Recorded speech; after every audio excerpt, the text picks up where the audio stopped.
ভাপা সন্দেশ তৈরি করতে চাইলে অবশ্যই প্রথম থেকে শেষ পর্যন্ত ভিডিওটাকে দেখতে হবে। তো ভাপা সন্দেশ তৈরি করার জন্য প্রথমে আমাদের লাগছে দুধটাকে দেখো খুব ভালো করে জাল করে নেওয়ার পরে ছানা করে নেব। ছানা করার জন্য এখানে আমি দোকান থেকে ছানা করার যে পাউডার পাওয়া যায় সেটা কিনে নিয়েছি। তোমরা চাইলে লেবুর রস ভিনেগার ব্যবহার করতে পারো।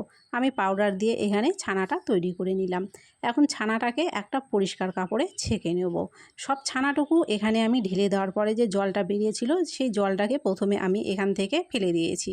তারপরে ঠান্ডা জল দিয়ে আমি ছানাটাকে এখানে খুব ভালো করে ধুয়ে নিয়েছি। ছানাটা ধোয়া হয়ে গেলে এর থেকে জলগুলো একটু টাইম নিয়ে সবটুকু জল ঝরিয়ে নেব।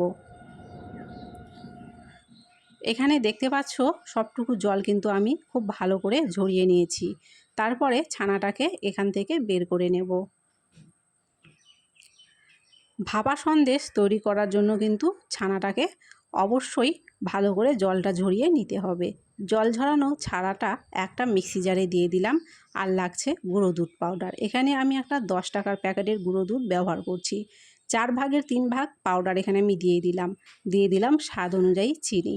এখন এটাকে ব্লেন্ড করে নেব। ব্লেন্ড করার সময় যদি তোমাদের শক্ত মনে হয় তাহলে এর মধ্যে একটুখানি দুধ দিয়ে দিতে পারো। ব্লেন্ড করা আমার হয়ে গেছে। এখন একটা পাত্রের মধ্যে ঢেলে নেব।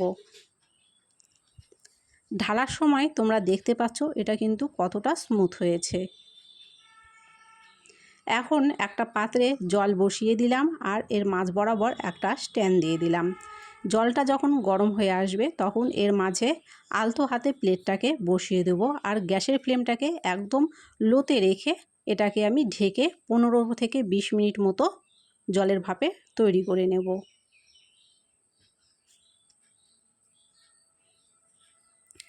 15 থেকে 20 মিনিট হয়ে গেছে, আমি ফিরে এলাম। এখন দেখিয়ে দিচ্ছি এটা তৈরি হয়েছে কিনা।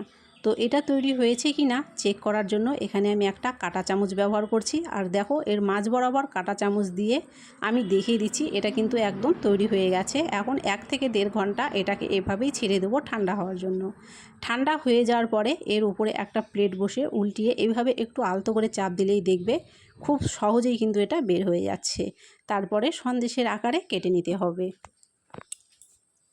তোমাদের কাছে চারকোনা কোনো পাত্রে থাকলে সেটার মধ্যে করে নেবে, আরও ভালো হবে। আমার কাছে চারকোনা পাত্র ছিল না, সেই জন্য আমি একটা গোল পাত্রের মধ্যে সন্দেশটাকে তৈরি করে নিয়েছি। তো সন্দেশটা আজকে তৈরি হয়ে গেছে। শুধুমাত্র দুধ দিয়ে দেখো কত সহজে একটা ভাপা সন্দেশ এখানটায় তৈরি হয়ে গেল। তো আজকের এই ভাপা সন্দেশ রেসিপি তোমাদের কেমন লাগলো কমেন্ট করে কিন্তু অবশ্যই জানিও। যদি ভালো লেগে থাকে অবশ্যই লাইক করে দিও, চ্যানেলটিকে সাবস্ক্রাইব করে দিও আর ভিডিওটাকে শেয়ার করে দিয়ে অন্যদেরকে দেখার সুযোগ করে দিও। ধন্যবাদ তোমাদের সকলকে পুরো ভিডিওটা দেখার জন্য।